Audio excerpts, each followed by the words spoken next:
Amigos do Esporte em Debate, que bom esta permissão que você nos dá para entrar na sua casa para falarmos de esporte, que aqui na TV Assembleia canal 9.2 e na TVN canal 17 está sempre em dimensão maior na sua TV. E olha só, gente, o Esporte em Debate de hoje está simplesmente imperdível. E você vai ver.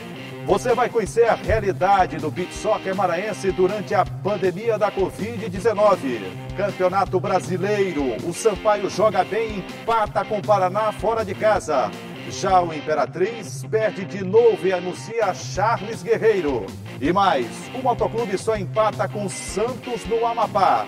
Você vai ver ainda uma opção que envolve vôlei e praia, para acabar de vez com qualquer possibilidade de sedentarismo em plena pandemia. Tudo isso e muito mais na edição de hoje do Esporte e Debate, que já está no ar.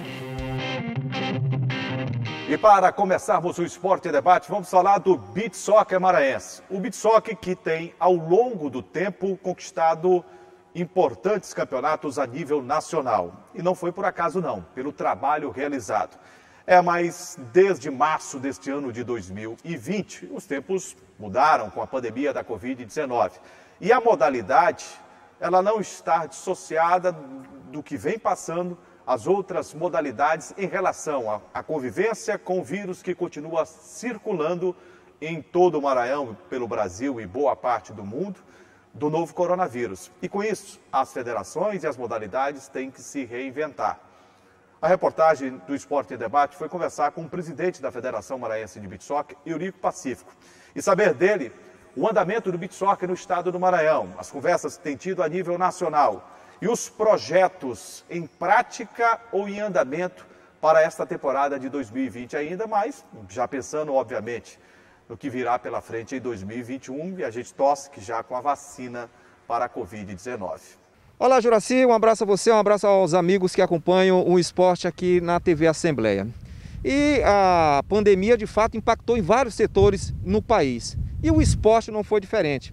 Agora, com a flexibilização, algumas modalidades já estão realizando competições e outras ainda estão na fase de planejamento.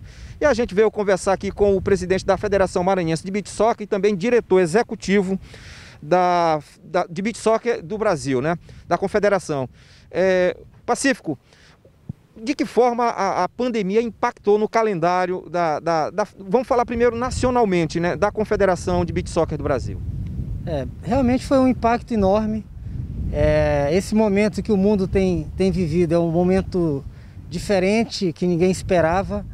Impactou em várias áreas, não só se a gente for pensar no beach soccer, mas no esporte de uma forma geral. Se a gente for imaginar a Olimpíada tendo sido adiada como foi, imagine o impacto que se tem numa modalidade como o beach soccer.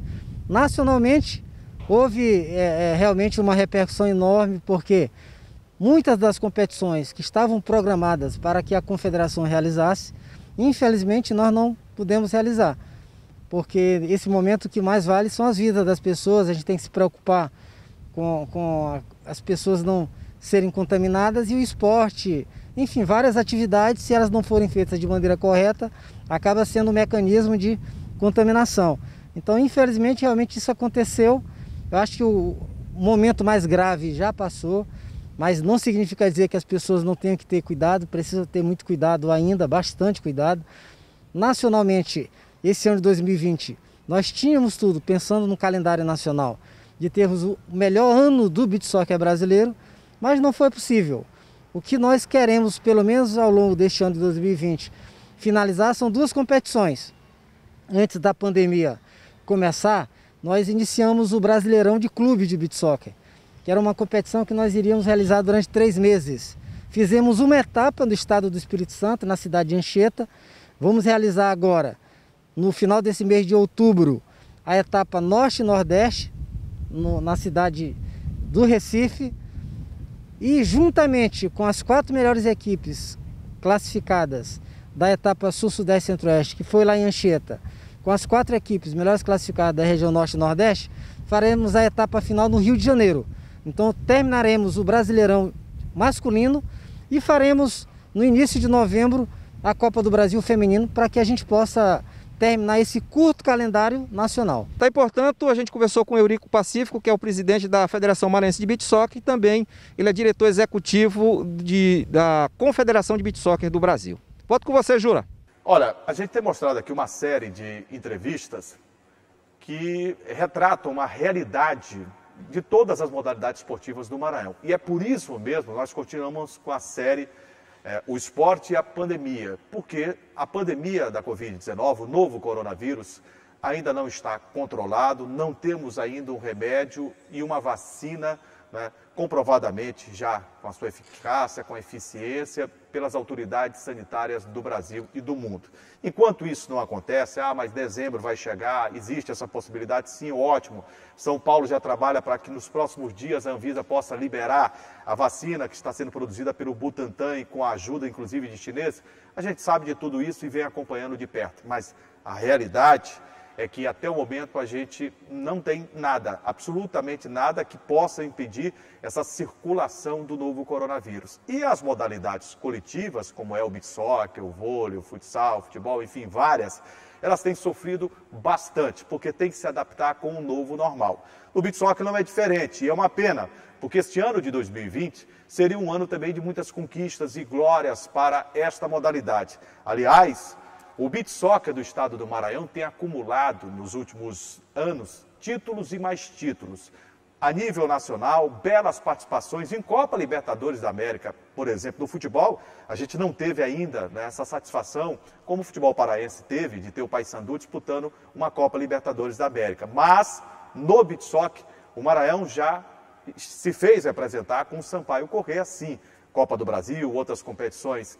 E a modalidade, é claro, sofreu muito com o impacto da Covid-19.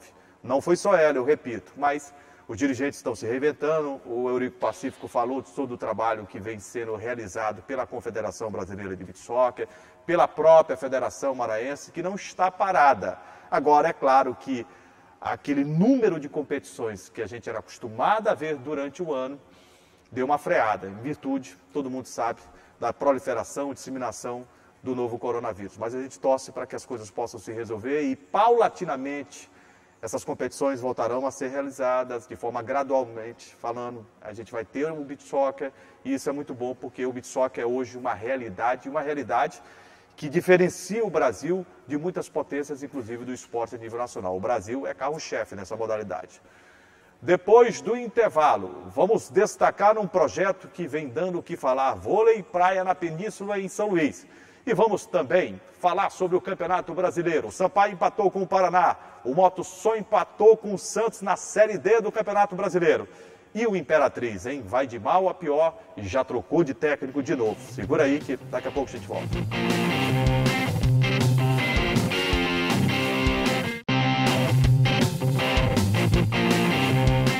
Já estamos de volta com o Esporte em Debate.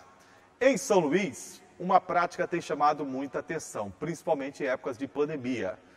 Você já se percebeu, você já observou o trabalho que vem sendo feito do vôlei de praia na Península em São Luís?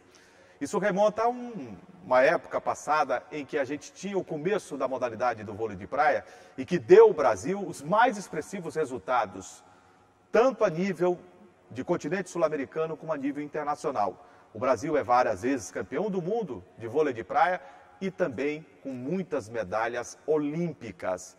Esse trabalho de proliferação, disseminação em relação ao vôlei de praia e, é claro, em busca de novos talentos para a modalidade, vem sendo feito aqui em São Luís. E é interessante porque, além de combater o sedentarismo, a gente vai ter uma pleia de novos atletas surgindo na modalidade de vôlei de praia. Veja na reportagem de Ronald II. Uma variação natural do vôlei. O vôlei de praia foi inventado por volta de 1895 nos Estados Unidos. Segundo a história, as primeiras cortadas e saques na areia começaram a ser praticadas em 1920. No Brasil, a bola passou a subir nas areias de Copacabana, no Rio de Janeiro, 10 anos depois, em 1930. De lá para cá, o esporte tem sido cada vez mais praticado, tanto que há mais de 20 anos é considerado oficialmente um esporte olímpico e a modalidade que faz parte da rotina de atletas nos 4 cantos do mundo. Já em São Luís, com um litoral de tirar o fôlego, o cenário é totalmente favorável para a prática esportiva. Tanto que o ex-atleta profissional e hoje diretor de uma escola de treinos a céu aberto, Joy Verde, enxergou na faixa de areia, na região da Península, um verdadeiro cenário para instalar as quadras esportivas. Aqui é uma faixa de areia privilegiada.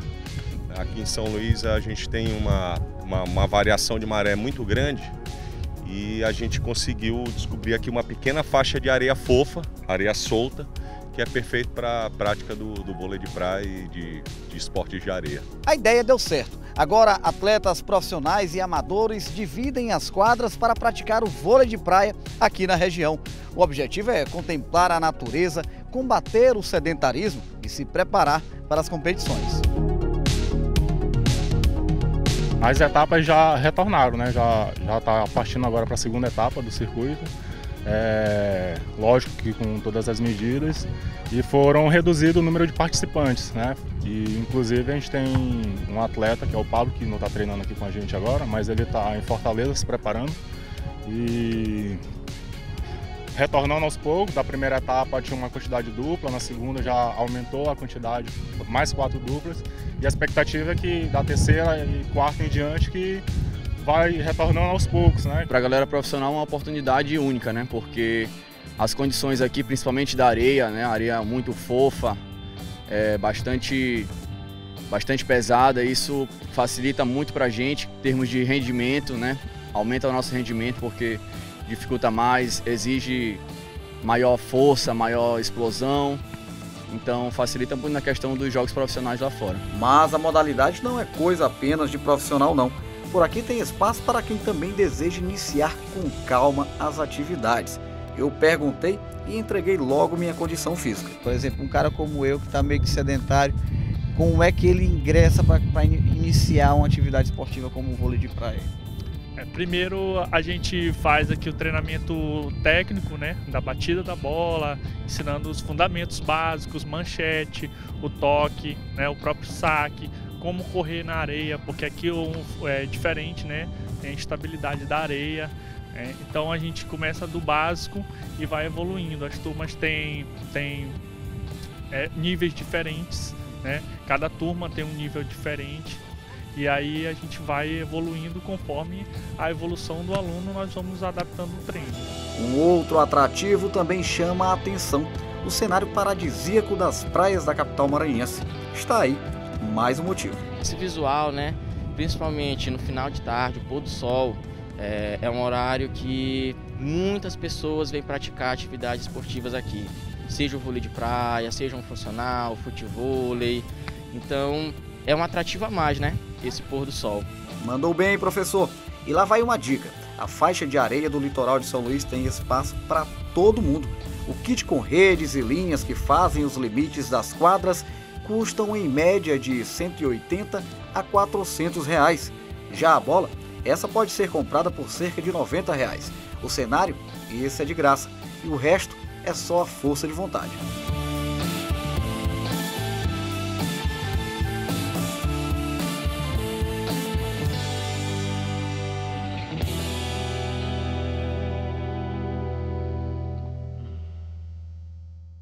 Vocês observaram a reportagem do Ronald II e também do Fábio Lima? Esse trabalho aí é fundamental, gente. Por quê? Porque o vôlei de praia, ele é muito popular no Brasil. E nas cidades que são praianas, como São Luís, a gente era para ter um trabalho bem maior. Mas alguns atletas, como a reportagem mostrou, têm se debruçado sobre esta prática do esporte e têm ajudado, até mesmo depois de ter parado com o exercício de disputa de várias modalidades e do vôlei de praia, principalmente a nível nacional, empresta o seu conhecimento para que novos atletas sejam formados. É interessante, porque quando você compartilha aquilo que sabe, você partilha conhecimento, você gera, né, uma pleia de novos atletas que com certeza vão representar o estado do Maranhão. Não tenho nem dúvida em relação a isso. Então o trabalho é muito interessante, vem sendo realizado aqui em São Luís, na Península, a formação de atletas. O Maranhão tem uma participação ainda tímida em relação a nível nacional de conquistas, mas a partir de um trabalho como esse, É claro que a Federação Maranhense de Voleibol deve estimular, é claro que as associações de voleibol devem estimular, é claro que as escolas, né, para o ano de 2021, agora um pouco mais tímido, discreto em virtude da pandemia, as modalidades esportivas não vêm sendo trabalhadas, inclusive os Jogos Estudantis Maranhenses Gêmeos 2020, eles não puderam ser realizados devido à pandemia. Mas a gente imagina o quê? Que nós vamos ter vacina, que nós vamos ter uma situação melhor para o ano de 2021, com fé em Deus, com esperança, e a gente tem bastante, eu sou um convicto, tenho muito otimismo que a gente vai chegar, né, a ter a vacina distribuída, espero para o maior número de pessoas, se não toda a população brasileira, e aí a gente vai ter um pouco mais de segurança para trabalhar com essas modalidades. O vôlei de praia deve sim ser trabalhado na escola, deve ser trabalhado por ex-atletas que tiveram, como a reportagem mostrou, experiência de disputar competições a nível nacional, e emprestar um pouco desse conhecimento para a geração de novos atletas é fundamental, até porque é um esporte de uma estética muito boa, é um esporte em que você precisa de alguns equipamentos, mas não tem uma dificuldade como outras modalidades exigem, e você está num ambiente, né, paradisíaco, uma praia, né, o mar ali do lado, o pôr do sol no final da tarde, o sol realmente escaldante em alguns momentos da manhã, é interessante, é bom para todo mundo, a gente espera que esse trabalho possa dar muitos frutos positivos e que o Maranhão possa ter aí uma pleia de grandes atletas, eu repito, na modalidade de vôlei de praia. Agora o destaque para o futebol, Campeonato Brasileiro. O Sampaio vai muito bem na Série B do futebol nacional. E até diria que a posição que o Sampaio ocupa neste momento não coaduna com o futebol que o time vem apresentando na segunda divisão do futebol brasileiro. O Tricolor jogou pela última rodada da Série B com o Paraná. O jogo aconteceu lá em Curitiba, no Paraná, e foi 0-0 o resultado. Agora foi 0-0 por quê, se o Sampaio jogou também? Porque o goleiro da equipe do Paraná, olha, o que o Sampaio imaginava ele já estava pegando, até pensamento. E ainda teve uma penalidade máxima que não foi marcada pela arbitragem. Na Série B, o VAR, ele não vem sendo utilizado. Uma pena, porque era lance para VAR e com certeza o VAR daria a penalidade máxima em favor do time do Sampaio Corrêa Futebol Clube. O Sampaio, com isso, foi prejudicado por um erro da arbitragem. A gente não pode dizer que o erro foi tendencioso, porque foi uma jogada rápida, né, uma bola chutada a gol, e o atleta da representação do Paraná colocou o braço, né, na mesma direção da bola. Como não estava junto ao corpo, hoje tem várias interpretações. Anteriormente, eu até falava com o Joelson Braga aqui na TV Assembleia, qualquer bola na mão já estava marcando pênalti. Agora já há uma outra interpretação sobre trajetória, sobre posicionamento do braço.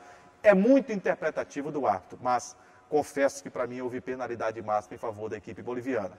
O Sampaio teve chances com Caio Dantas, teve chances com Marcinho, criou boas oportunidades e foi o dono do jogo, essa que é a realidade. 0-0. Foi um placar, olha, ingrato para o time do Sampaio Corrêa. Com o resultado, o Sampaio está na 11ª posição no Campeonato Brasileiro, com 2 jogos a menos. Restam as 2 partidas atrasadas contra o Brasil de Pelotas e o Clube Náutico Capibaribe.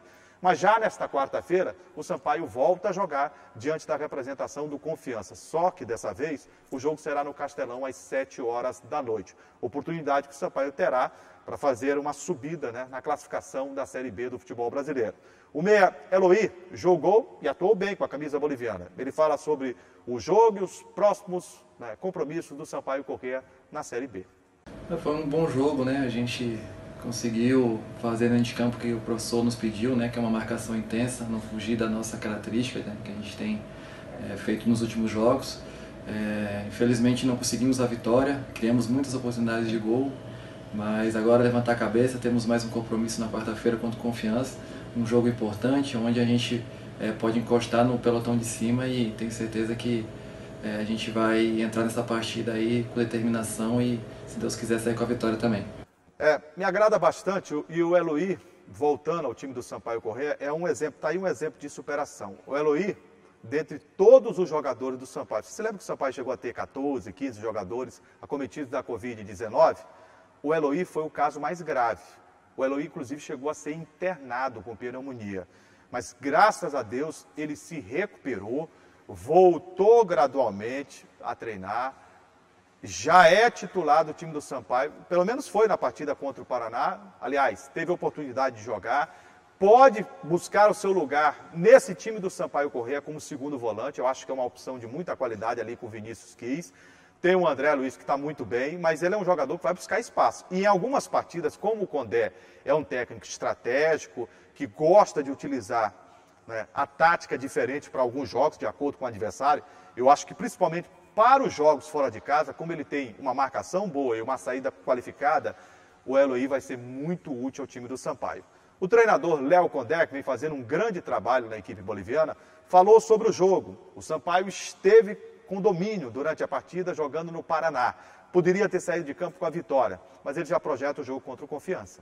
Fizemos um grande jogo hoje contra o Paraná, um jogo difícil, um adversário que vem muito bem dentro da competição, mas o Sampaio, mesmo jogando fora de casa, conseguiu imprimir um ritmo forte do começo ao fim. O goleiro deles fez umas 3 ou 4 defesas importantes. Naturalmente também eles criaram chances, né? Principalmente no final do jogo, onde o desgaste nosso, a maratona nossa de jogos acaba pesando um pouco, mas a gente volta feliz para São Luís, com um ponto na bagagem. É claro que a gente gostaria, né? E jogamos para conquistar a vitória, mas não deixa de ser um ponto importante.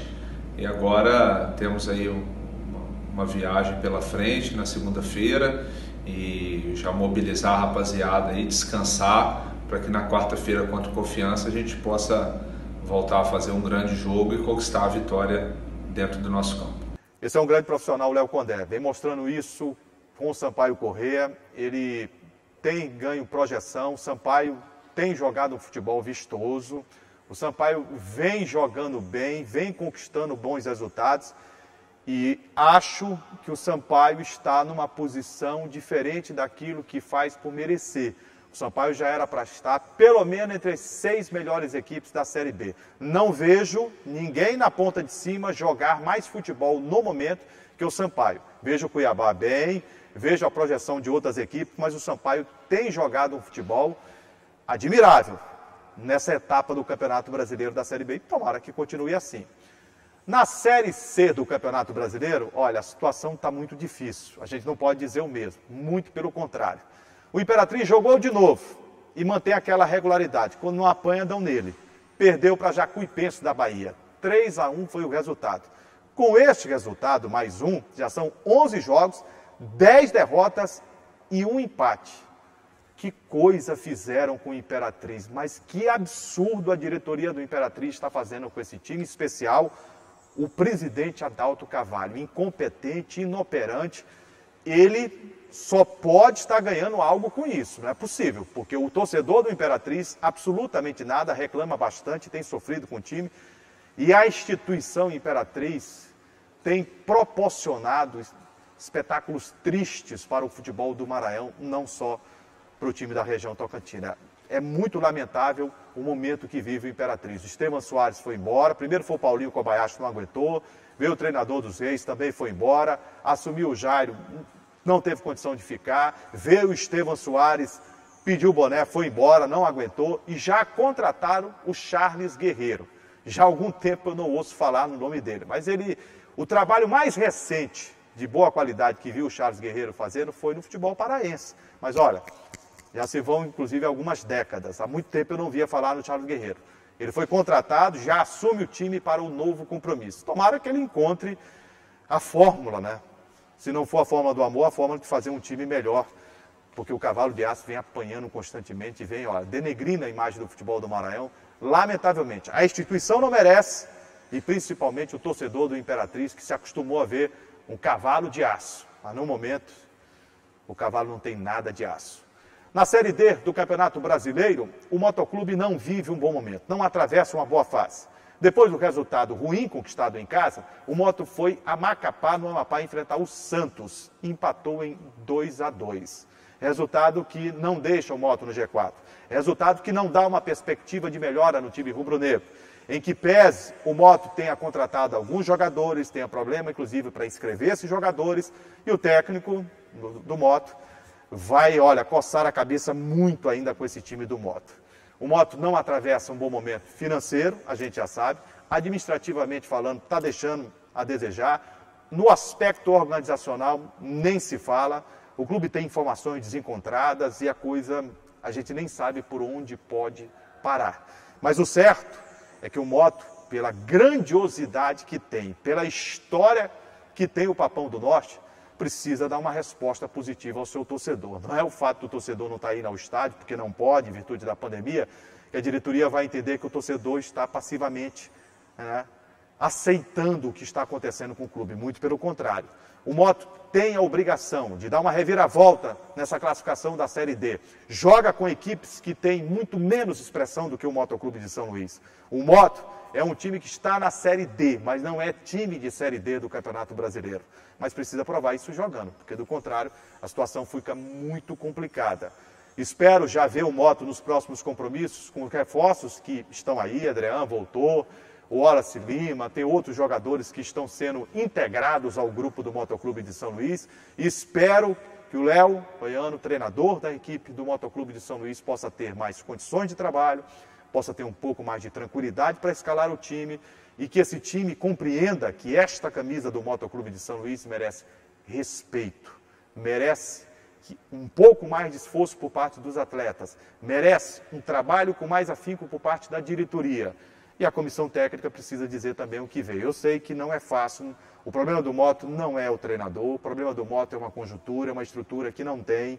E, lamentavelmente, a gente vê que a iniciativa privada, a gente vê que falta apoio financeiro, falta mais condições financeiras para que o time possa ter uma estrutura bem melhor. E nessa fase do campeonato, se não tem a condição financeira para bancar investimentos, para pagar a folha em dia, para dar condições aos jogadores, o caminho todo mundo já sabe qual pode ser. Gente, chegamos ao final do Esporte em Debate. Lembrando a você que toda segunda-feira nós temos um encontro marcado às 8 da noite. Esses tempos de eleições, de campanha eleitoral, um pouco mais cedo o programa está terminando em virtude da propaganda eleitoral. Mas após a propaganda eleitoral, nós voltaremos com o nosso tempo normal aqui na TV Assembleia, canal 9.2 e na TVN, canal 17. Está aparecendo no seu vídeo aqui os canais de interação, o site da TV Assembleia e também o WhatsApp, para você falar como está o esporte no seu bairro, para você requisitar algumas matérias que você gostou de ver e quiser rever de novo, você pode inclusive no site da TV Assembleia, tá bom? O nosso muito obrigado sempre pelo carinho da audiência, abraçar o nosso amigo Fábio Lima que está ali. Obrigado, Fábio, pelo trabalho. Né? Que postura, rapaz, está o nosso companheiro aqui. Kemuel lá em cima. Kemuel, um abraço para você, felicidade, tudo de bom. Nosso amigo Bispo, sempre no seu trabalho. Eu não vou citar o Gleidson não, porque o Gleidson, ele tem trabalhado muito pouco, né? Precisa mostrar mais no seu trabalho aqui na TV Assembleia. Talvez com a volta do Greg já na semana que vem você possa, né, Gleidson? Uma câmera para trabalhar, o cara está cansado, sentado. Rapaz, é brincadeira. Gente, final do programa, um grande abraço. Até a próxima. A gente se vê sempre aqui na TV Assembleia. Até a próxima.